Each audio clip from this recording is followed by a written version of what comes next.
From faking a war injury to manipulate millions into voting for him, Broke my back and gave me a brain injury. to being crowned AGT champion with an act built entirely on stolen material. These were the moments America's Got Talent's biggest cheaters got completely exposed, beginning with Timothy Poe, who walked into America's Got Talent Season 7 claiming that while serving in the military, he had been severely injured by a grenade blast, which left him with a debilitating brain injury and a stutter. I had got hit by a grenade in Afghanistan. Tim wasn't there to showcase a talent, he was there to play the pity card. Top of my guys, I yelled grenade and the blast had hit me. But it was all completely made up, every word of it, and it worked. Even Howard Stern bought it completely. You have to be so lucky that you're even able to walk. Not just the judges, both viewers and audiences were hooked on the emotions. I didn't want my life to be over. But it unraveled fast. The photo Tim used as proof, shown on national television, was pulled directly from another soldier's social media. It wasn't him. It had never been him. The military confirmed he had never been injured in combat. Tim was exposed on national news, dropped from the competition, and became one of the most talked about frauds in AGT history. Tim lied about who he was, but Alex Samson didn't need a fake backstory. He just needed to rig the vote. Alex had the looks, the voice, and the charm of a future star. And when he got to the auditions, he didn't need to do much to win the hearts of the judges. Not for me. This is not for Why you. not? I'm sorry, maybe next time. And the audience. I am from a very small town in Ontario, Canada called Atikokan. Every performance looked so real, and there was never a lie detected. I could hear how nervous you were. He was the sweet 20-year-old new to the spotlight. But behind the curtains, Alex was discovered to have been hinting international fans to vote using VPNs, a clear violation of AGT's rules, which only allowed votes from the United States and Puerto Rico. This was practically playing dirty in plain sight and was downright disappointing. Alex had initially put up an act to conceal his underhand workings, but once the truth came out, there was no hiding it. He cheated. Once AGT confirmed the violation, Alex was disqualified from the competition. All those international votes meant nothing in the end. Alex worked his scheme off camera. Max Major ran his right in front of everyone, including the judges, and still got away with it. Max Major appeared on AGT Season 5 as a mind-reading mentalist capable of predicting anyone's thoughts. On paper, it seemed like the perfect act, but Max's methods weren't as mystical as they appeared. During the semi-finals, he invited a mother in the crowd to call out what he made everyone believe was a random number. I would love to have the family on the left in pink. Max had appeared to read her mind flawlessly. However, eagle-eyed viewers noticed an inconsistency. The shape of her mouth seemed closer to saying 25 rather than 24. Then again, 13. 14, yeah?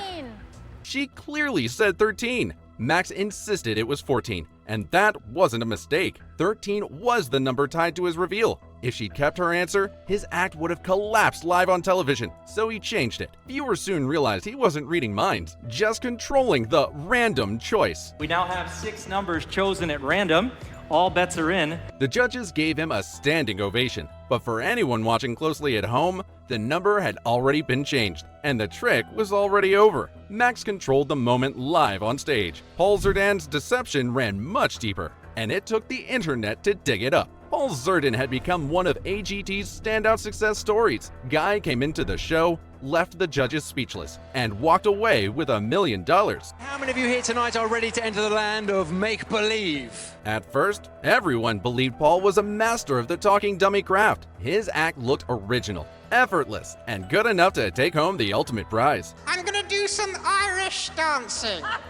But when fans started comparing his routines online to older performances from ventriloquists like Ron Lucas and David Straw-Smith, the similarities became hard to ignore. The jokes, the timing, even some of the puppet interactions looked strangely familiar. One of the biggest questions fans started asking was how someone like this went all the way unnoticed. America's Got Talent is a massive production with producers, researchers, and judges all watching every performance closely. Yet somehow, he made it all through the competition without a single slip. Are hands down fantastic. But once people noticed it, they couldn't unsee it. Because Paul didn't just revive classic material. He stole it. Paul has never directly addressed the accusations. The $1 million stayed in his pocket, but the internet never forgot. Tom Sandival didn't hide his controversy at all. He walked straight onto the AGT stage with it.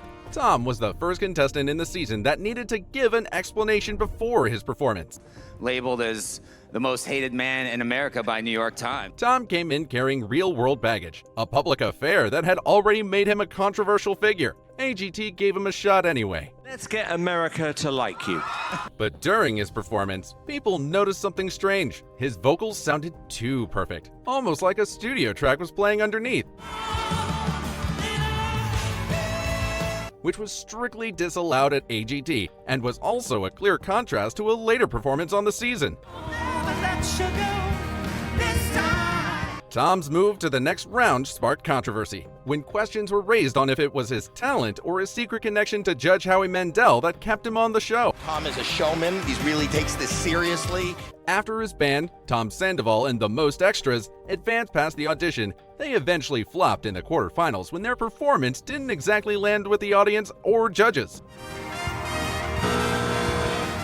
Tom played the game and lost in front of everyone. Magic Mike Jacobson played it too, and somehow nobody in that room realized he'd lost until it was too late. Season 18 brought in Magic Mike Jacobson, a self-branded specialist magician. Everything about his audition had the entire audience gasping for air. His gameplay was simply unexplainable. Every magician has, but no magician will show you for some reason. But as Mike progressed in the audition, some things began to look kind of funny, and now the audiences were demanding some explanations. Mike asked Heidi Klum to decide whether the number cards or the face cards should be burned. Her answer was clear. Yes, please.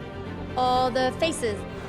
All the faces. Well, Mike proceeded, the trick continued as different judges made more choices, narrowing the cards down step by step. Eventually, Simon was left to decide which queen to save from the final group. Is that a diamond? When the reveal came, Mike pulled out the Queen of Diamonds as the protected card, directly validating his magic. Save the Queen of Diamonds. But there was just one problem. If Heidi had chosen to burn all the face cards earlier, the queen should have already been gone. Mike might have managed to impress the judges who probably didn't have the space to think, but as for the stay-at-home detectives, it was all a sham. The judges gave him a standing ovation. The audience at home saw every mistake, and no one in that building ever knew the difference.